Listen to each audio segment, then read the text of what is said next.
Just rolled out of bed, having a little sip of water, and a date just to get going. These dates are good. Why did the date lose his license? Because he was driving stoned. I've got a question. Why does Dave Asprey have to take diabetes medication? Well, let's check it out. So recently on the net, news.com.au had an article about Bulletproof exec Dave Asprey. That's his little catchphrase, marketing term, trademark, Bulletproof. Says he sleeps 5 hours a night, lost 45 kilos, claims to raise his IQ points, but Dave is on medication for diabetes. This is not actually Dave, this is just someone else. I like how they always use pictures of lean people to get an article across, but actually Dave's still overweight. So Dave's diet is basically drink lots of coffee in the morning with a little bit of butter in there, and he uses the caffeine as a stimulant so you avoid hunger. But that's bad because then you want to eat fatty stuff later on. So Dave is taking metformin because he has diabetes. He has diabetes, and he takes Provigil, which is an anti-narcolepsy medication, Provigil is stronger than cocaine. It is some strong shit, and it's because it's from the pharmacy, from the lab, it's very consistent. With cocaine on the street, you don't know what the fuck you're getting. Provigil is legal cocaine.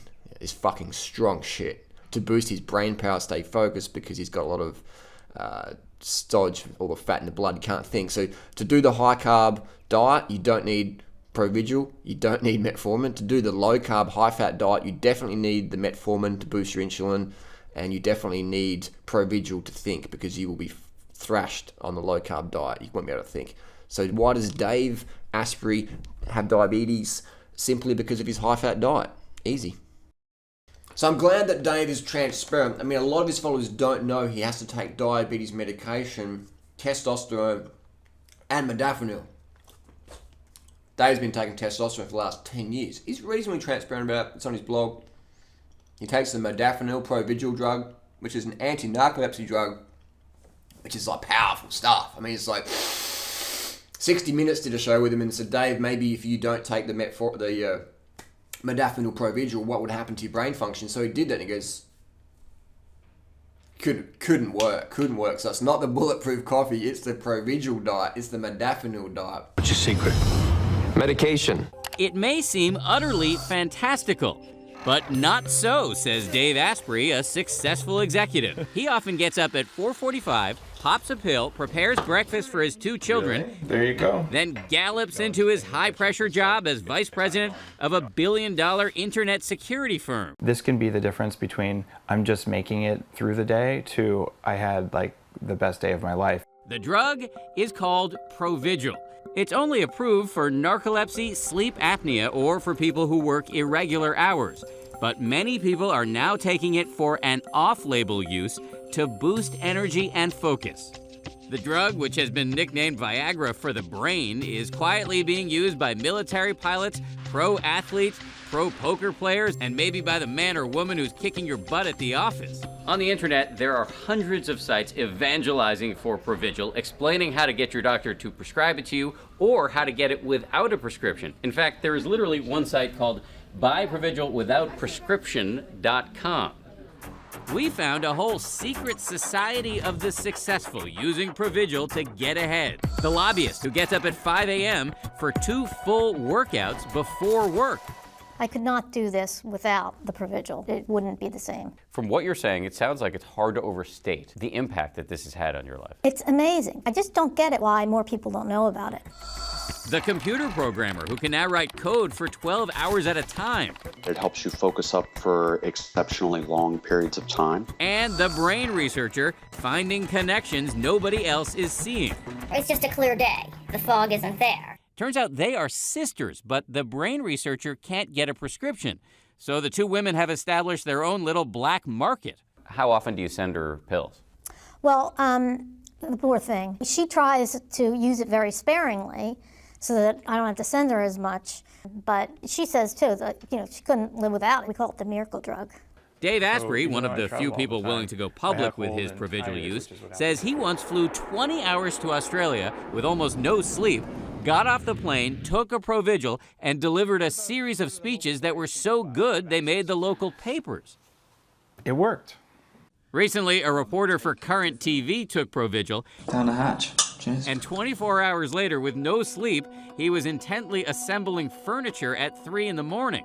However, remember, this drug is not approved simply as an energy booster for otherwise healthy people. A few years ago, in fact, the maker of this drug got slapped with a warning letter by federal authorities for marketing the drug for off-label uses. Now, Teva Pharmaceuticals says Provigil is not approved for, and we do not recommend Provigil for cognitive enhancement. We called doctors all over the country to ask them, is there a downside to Provigil? And they told us there are rare cases of people developing a life-threatening rash, but the truth is most people do not suffer any side effects. There is, however, one big fear, and it is what we don't know. Give me 5. There have been no studies of the long-term effects of Provigil on people like Dave Asprey. So why put yourself at undue risk when you could simply get more sleep and engage in habits that are conducive for good sleep? Still, the believers are determined to take Provigil, even if it means they're making themselves into human guinea pigs. Okay, we're gonna have to start over. Dave Asprey agrees it's a miracle drug. As a kind of experiment, we asked Dave to stop taking the drug for 3 days and undergo cognitive tests to measure his concentration and reaction time. During this whole 72-hour period, he said he just felt off. I've noticed that my speech is very slightly altered. After 3 days, I watched as he popped a Provigil. All right, so I guess let's do it. Let's see. It took only 17 minutes for him to snap back. The world suddenly seemed brighter, he said. Dave compared it to the scene in The Wizard of Oz where it goes from black and white to color. And remember those cognitive tests? Even we could see it on the screen, a pronounced improvement over the day before. He says even if it were to turn out that Provigil could shorten his life, so be it. Provigil helps me do that. A little pill posing a provocative question. In a modern world where everybody wants an edge, how far are you willing to go? For Nightline, this is Dan Harris in New York. So instead of saying bulletproof Zec, it should be Provigil Zec, modafinil Zec, because that's what it is. When you're on modafinil, take some modafinil. Actually, don't take modafinil because it's going to fucking fuck up your endocrine system. Actually, cut the stimulants out of your body. Stop taking the caffeine, etc. Eat a high carbohydrate diet. Go to bed early. Drink more water so you haven't clear urine. You won't need the fucking legal speed and coke and be jittering yourself out, whacking yourself out with all these stimulants, hardcore stimulants. People are like, sugar's a stimulant. Sugar's a fucking nutrient. Sugar's in human mother's breast milk. Caffeine's not in human mother's breast milk. Modafinil sure as fuck ain't in there. Provigil, etc. So sugar's not a stimulant, it's a nutrient. So whenever someone says sugar's a stimulant, it's like saying fresh air is a stimulant. Oh, I want to go out inside and have some fresh air, I feel good. It's like, it's like exploding your Fitball. Almost fell off my Fitball then. It's hilarious. It's hilarious instantly, but people would rather die than change their diet. We know this. So many people say, Harley, you know, I had this conversation with them many years ago. I would be like, just giving so much time to someone and be like, oh, this and that and this. And I'm like, okay, cool. And then some people will be like, Harley, stop.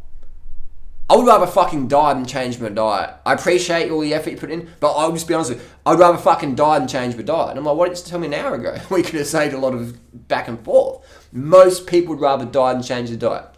Most people would rather take toxic medications, liver damaging medications for long periods of time than change their diet. Most people would rather do that. Our job is to reach the 0.1% of people on the planet who would actually go, hey, whoa, I can actually take responsibility versus taking a medication. I'll check it out. I'll do more homework.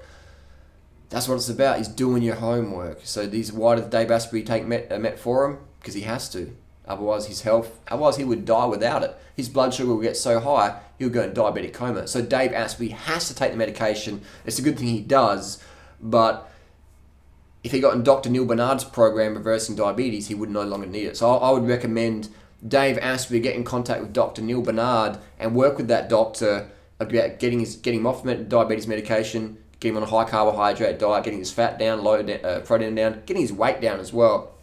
And he won't need all the medications he's coming on. But again, work with Dr. Neil Barnard, Dave Asprey. Let us know your results. Thanks for watching.